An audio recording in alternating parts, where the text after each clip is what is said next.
மூத்த தலைமுறை அம்மாக்கள், இந்த நவீன தலைமுறையை சேர்ந்த அம்மாக்கள் இந்த பக்கம் இருக்காங்க. நேரா இந்த பக்கமே நான் போயிடுறேன். அப்ப என்னமோ நீங்க நடக்க போகுது, ஆனா என்ன நடக்கும்னு தான் தெரியல. இப்ப நான் வந்து ஒரு யங் மாம், என்னுடைய வீட்ல நான் ப்ரிசைஸா இந்த கண்டிஷன்லாம் போட்டிருக்கேன். இதுதான் செய்யணும், இது செய்யக்கூடாது. என்னென்ன கண்டிஷன்ஸ் வீட்ல போட்டிருக்கீங்க? இனிமே தான்டா சீனே இருக்குது. கிஸ் பண்ண கூடாது சார். கிஸ் பண்ண கூடாதுனா ஃபோர்ஹெட்லயா, கண்ணத்துலயா, உதட்டலயா, எங்கேயுமே பண்ண கூடாது சார். முத்தம் கொடுக்க கூடாது. என்ன ஜோக் காட்றீங்களா? என்ன ரங்கா ஜோக் காட்றீங்களா எல்லாரும்? யாரெல்லாம் முத்தம் கொடுக்க கூடாது? யாரா இருந்தாலும். மாமியார் மாமனார் நான் அலோ பண்ண மாட்டேன். என்ன மிரட்டறியா? வந்து குளிச்சிட்டு எடுங்கன்னு சொல்லி என்ன பாப்பா மேல புள்ளவாப்பா நான் எக்ஸைட்டிங்கா அதெல்லாம் பண்ணுங்க. நீங்க யாரும் உங்களை வேண்டாம்னா குளிச்சிட்டு வந்துட்டு தூக்குங்க. இந்த ஐடியா உனக்கு யாரு கொடுத்தா? பக்கத்து வீட்ல புதுசா குடி வந்திருக்கால அந்த மாமி கொடுத்த ஐடியாவா? இல்ல, தரையில விளையாட விட மாட்டேன், கீழே விளையாட விட மாட்டேன். அது பெட்லயே இருக்கும், வர்றவங்க எல்லாம் பாப்பா அப்படின்ட்டு போயிடலாம். அப்படின்னு உங்க மனசாட்சி உங்களை பார்த்து கேள்வி கேட்காத மிஸ்டர் பார்த்தசாரதி? எங்க வீட்ல நான் தரையில விடுவேன். புள்ளே ஷாப்பிங் மால்ல இறக்கி விட்டா ஓடி ஓடியா அந்த இருக்கும். விளையாடுற ஏரியா இருக்குல்ல, அங்க விட்டுக்கலாம். அப்புறம் இவரு நடக்கிற இடத்துல விடுவாரு. ஆளுங்க நடக்கிற இடத்துல. ஏங்க நடக்கிற இடம் தானங்க அது பேரு. நடக்கிற இடத்துல தானங்க நடக்க வர்றாரு. இதெல்லாம் ரொம்ப நக்கலாமா? குழந்தைக்கு வந்து ஜங்க் ஃபுட்ஸ் அலோ பண்ணவே மாட்டேன். என்ன சுத்தி இருக்கவங்க குழந்தைக்கு கொடுக்கவே கூடாது. Strictly no. சொல்லுங்க. இல்ல சப்போஸ் கொடுத்துட்டாங்க, சண்டை போடுவேன் சார். அவன் போயிட்டு வர கார் யாரையும் யூஸ் பண்ண கூடாது. அந்த காருக்குள்ள வேற யாரும் போக கூடாதுன்னு சொல்லுவேன். இது நம்ம லிஸ்ட்லயே இல்லையே. அடேங்கப்பா. யாருன்னா சாப்பிட்டாங்கன்னா அந்த தட்டுல இருந்து எடுத்து ஊட்டி விடக்கூடாது அவனுக்கு. தாத்தா பாட்டில சாப்பிட்டு இருக்கிற பக்கத்துல வந்து உட்கார்ந்தா ஒரு வாய் என்னப்பா சொல்லி முடிக்கிறதுக்குள்ள முடியாதுன்ற. அவளுக்கு பனிஷ்மெண்டே கிடையாதா பாட்டி? அப்படி நினைக்காதடா அம்பி. சின்ன குழந்தைகள் தான் முத்தம் கொடுப்பா. என்ன அப்படி நோய் வந்துற போகுது பிள்ளைகளுக்கு? நாங்க முத்தம் கொடுக்கறதுல இன்ஃபெக்ஷன் தான் சார் ஆகும். செருப்பு பிஞ்சிரும். அது எப்படி அப்புறம் நாங்க நோயாளியா? நாங்க சீக்காவா கிடக்கும், நல்லா தானே இருக்கோம். அது அவங்களுக்கே பிடிக்கல சார். ஆக்சுவலி ஒரு லெவலுக்கு மேல அவங்க கம்ப்ரஸ்டா புடிச்சு அமுக்கி உம்மா குடுக்குறாங்க. அதாவது வாய்க்கு வந்தபடி எல்லாம் பேசப்படாது. எதா இருந்தாலும் நியாயமா பேசணுமா இல்லையா? அஃபெக்ஷன் கொடுங்க, நாங்க அது வேண்டானே சொல்லல. முத்தம் வேண்டாம். என்னால முடியாது. வாயில வந்து கண்ணுக்கு தெரியாது நிறைய பாக்டீரியாஸ் நிறைய இருக்குது சார். சின்ன குழந்தை அவங்க கொடுக்கறதுனால ஒரு த்ரோட் இன்ஃபெக்ஷன் ஏதாவது இருந்தா கண்டிப்பா அந்த குழந்தைக்கு பாதிக்க தான் சார் செய்யும். அண்ணே கொந்தளிச்சாதீங்க அண்ணே, பொறுமையா கடப்பிடிங்க. ஏங்க குழந்தைனாலே கட்டி புடிச்சு முத்தம் கொடுக்கதான் எங்களுக்கு. உங்களை எல்லாம் நாங்க அப்படித்தானே வளர்த்தோம். என்னையா நீ விவரம் கடத்தமா பேசிக்கிட்டு இருக்க? நீங்க தொடவே கூடாதுன்றீங்க, கண்ணாலேயே பாருன்றீங்க, ரூம்ல போய் பூட்டி பண்றீங்க. அப்ப எதுக்கு குழந்தைய பெத்துக்கிறீங்க? என்ன யோசிக்கிற?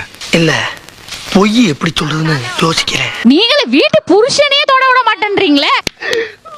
சகல நிலைமை நினைச்சு ரொம்ப பரிதாபமா இருக்குப்பா. உங்க அம்மா இப்படி எல்லாம் வளர்த்தாங்களா உங்களை? கீழே விடாம, அப்பாவை கொஞ்சம் விடாம. என் வீட்டு தர எனக்கு பிரச்சனை கிடையாது. நீ உருளு பொருள் என்னமோ பண்ணிக்கோ. அங்கதான்டா இருக்கு இந்த ஸ்டேட் பாண்டியோட ட்விஸ்ட்.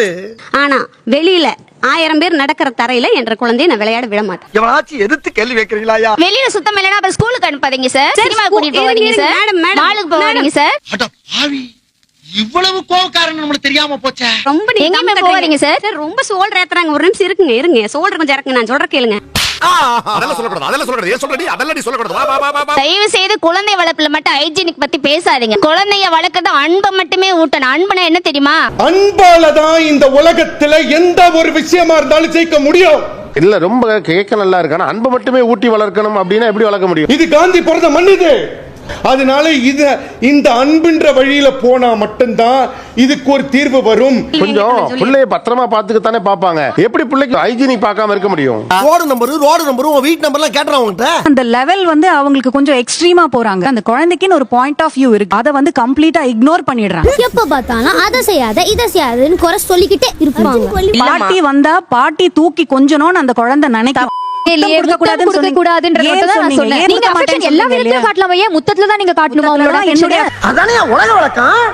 இப்ப எனக்கு பேத்தியோ பேரனோ பிறந்தா முத்தம் கொடுத்துதான் என்னுடைய அஃபெக்ஷனை என்னால காட்ட முடியும். உனக்கு இன்னும் நிறைய விஷயங்கள் தெரியாது.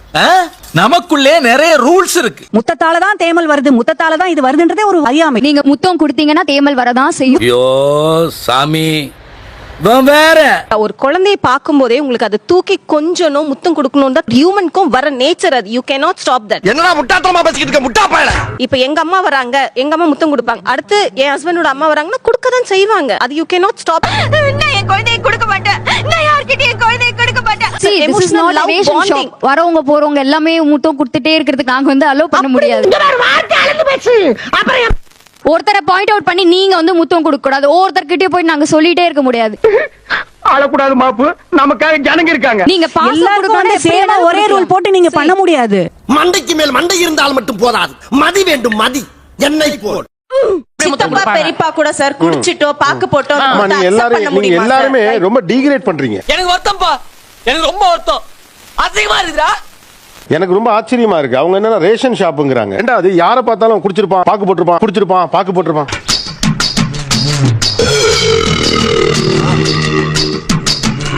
உடம்பு சரியில்லை கூட நீங்க பாத்துருந்தீங்க. இப்ப லைட்டா ஒரு சின்ன ஒரு முத்தம் கொடுத்தா ஒரு தேமல் வந்துச்சுன்னா அதுக்கு நான் 10 தடவை ஹாஸ்பிடல் நடக்கிறேன் சார். இந்த எந்திரி முதல்ல. என்னடா வயதானவர்கள் சுத்தபத்தம் இல்லாமல் இருப்பார்கள், அவர்களுக்கு நோய் இருக்கும், அவங்க டிசீஸை ஸ்ப்ரெட் பண்ணுவாங்கிறது எங்கிருந்து இந்த முடிவுக்கு நீங்கள் வருகிறீர்கள்? எல்லாம் சொல்லி அனுப்புறதாண்டா. யார் சொல்லி? டாக்டர் சொல்லி அனுப்புறாரு. இல்ல 50 வயசுல இருக்கால ஒரு டிசீஸை ஸ்ப்ரெட் பண்ற ஒரு ஆளுங்கிற மாதிரி ஒரு பிம்பத்தை கட்டமைக்கிறது, இது ஏஜ் ஷேமிங் இல்லையா? என்னடா என்னையா போட்டு குடுக்குற? சமையல் ஜாமான் எல்லாம் மேல பட்டு எல்லாம் பண்ணி தான் சமைக்கிறோம் நம்மளும். அதோட தானே வந்து ஏதோ குழந்தை திடீர்னு கத்துது, நீங்க தூக்குறீங்களா இல்லையா? இப்ப அப்பாவுக்கு மட்டும் நீங்க வெளிய இருந்து வரப்போ குளிச்சுட்டு வரணும், அப்படி வராது இப்படி வராங்கிறீங்களே. அம்மா பண்ணாரி அம்மா தாயே. அம்மா கெமிக்கல்ஸ்லாம் வச்சு குக் பண்ணிட்டு நிமிஷம் டிஷ் வாஷ் பண்றது என்னமா கெமிக்கல்ஸ் இல்லையா? இவனும் ஈக்குவலா மைண்டம் பண்றானே. அந்த வாஷரோட வந்து அப்படியே குழந்தையை தொடுவாங்க. குழந்தை கத்துனா தூக்க மாட்டீங்களா? எந்த பால் போட்டாலும் கோல் போட்டுறானே. அப்பா மட்டும் குளிக்கிறீங்க, அப்பா மட்டும் குளிச்சிட்டு வரணும், அம்மா வந்து கை கழுவிட்டு வந்து தூக்கினா போருமா? சிங்கம் களை இறங்கிருச்சு. ஒரு குழந்தைய கட்டி பிடிக்க கூட நீங்க பாசத்தை அனுப்புற அளவுக்கு உங்களுடைய சுத்தம் பேசுறா, அந்த மாதிரி சுத்தம் தேவையில்லை. 9 hours கழிச்சு வீட்டுக்கு வராரு, அந்த வந்து ஒரு 10 நிமிஷம் குளிச்சிட்டு போட்டு அதோட 9 hours பாஸ் அப்படியே புஷ்ன்னு போயிடுமா? என்னமா எப்படி சிக்கிரிக்கம் பாத்தியாப்பா? எல்லாரோட ரெகுலர் ஹேபிட்ங்க. வீட்டுள்ள வந்தோனே ரெஸ்ட் ரூம் உள்ள போய் அண்ணா என்ன தண்ணி ஊத்திட்டு போறாங்க? டேய் அதெல்லாம் சிக்னல்டா. தண்ணி ஊத்துனா பின்பக்கமா வான்னு அர்த்தம். இங்க இப்ப பேசிட்டு இருக்கப்போ நீங்க வேகமா எதுக்கு மைக்க வாங்குறீங்க? எதுக்கு மைக்க நம்ம எல்லாருமே இப்ப ஸ்நாட்ச் பண்றோம்? அந்த எமோஷன்ல பேசணும், அதனால தானே வாங்குறீங்க. எமோஷனா உடனே நான் பேசணும். சரி, எனக்கு correct இப்ப நான் பதில் சொல்லணும். கரெக்ட். சாம்பார்ரா ஒரு புது பாயிண்ட். உங்களுக்கு இருந்தா அது கரெக்ட். Okay, accept. அதே 8 மணி நேரம் வேலையில வந்துட்டு ஒரு தகப்பன் வந்த உடனே எமோஷனா 10 நிமிஷம் சரி, கழிச்சு இதுக்கு அவர் நாங்க வந்து பதில் காட்டணும். ஏய் மாரிமுத்து, எப்படி என் கூட்டு பெருசு பதிலடி அடிக்குது? முடிஞ்சா நீயே அடிச்சு பாரு. முதல்ல வெளியில அண்டாலையோ டம்ளலையோ தண்ணி வச்சிருப்பீங்க, அதுல கால் அலம்பிட்டு தான் வரணும். இல்லனா நீங்களே உங்க புள்ளைய திட்டுவீங்க, கை கால் கழுவிட்டு வா, முகம் அலம்பிட்டு வா. அததானே நாங்க சொல்றோம். அது என்ன தப்பு? எப்படி பேசினாலும் கேட்டு போறானே. ஒரு நம்ம கலாச்சாரத்துல உள்ளதுதான் அது இல்லையா? வீட்டு வாசல்ல வெளியே யார் வந்தாலும் புறங்காலாம் கழுவிட்டு உள்ள வருவாங்க. அந்த முறை இப்ப இருக்கா? இப்ப இல்ல. இதெல்லாம் ஹைஜீனிக் குறைபாடு தானே, இதெல்லாம் ஏன் விட்டீங்க? எப்பா இங்க வா. ஏற்கனவே நான் பட்ட அவஸ்தை பத்தாதா, மேற்கொண்டு நீ வேற கரண்ட் கம்பியில கோர்த்துட்டு போறாராமாப்ல. இது நார்மல் கிடையாது. குழந்தைங்களுக்கு ஒரு fair level of exposure to கிருமிகள் இருந்தாதான் இம்யூனிட்டி வேலை செய்யும். யூசுவலி குழந்தைங்களுக்கு பெரியவங்க ஏன் முத்தம் கொடுக்குறாங்கன்னா அதுல எவல்யூஷனரிலி ஒரு ஸ்டோரி இருக்கு. ஃபேஸ் ஷேர் பண்ற ஒரு டெண்டன்சி ஈவன் குரங்குல இருக்கு. ஏன்னா இந்த மாதிரி நம்ம பரம்பரை இந்த வைரஸ் எல்லாம் அதுக்கு வேணா இம்யூனிட்டி என்கிட்ட இருக்கு, இந்த என் இம்யூனிட்டி நீ வச்சுக்கோ அப்படின்னு through the breath through the kiss அவங்க ஃபெரோமோன்ஸ் ஹார்மோன்ஸை டிரான்ஸ்மிட் பண்றாங்க. அதனால குழந்தையோட மூளையில நிறைய ரசாயன மாற்றங்கள் ஏற்படுது, நரம்பு முனை கூட மாறுதுன்றதுனால. அப்ப நேச்சுரலி நீங்க பாத்தீங்கன்னா தாத்தாவோட பாட்டி தான் குழந்தை பயங்கரமா கொஞ்சம் மூஞ்சி மட்டும் இல்ல எல்லா இடத்துலயும் கிஸ் கொடுப்பாங்க, பாட்டிக்கு மட்டும். அதனால மாப்பு இத்தோட உங்க ரீல் ஸ்டாப்.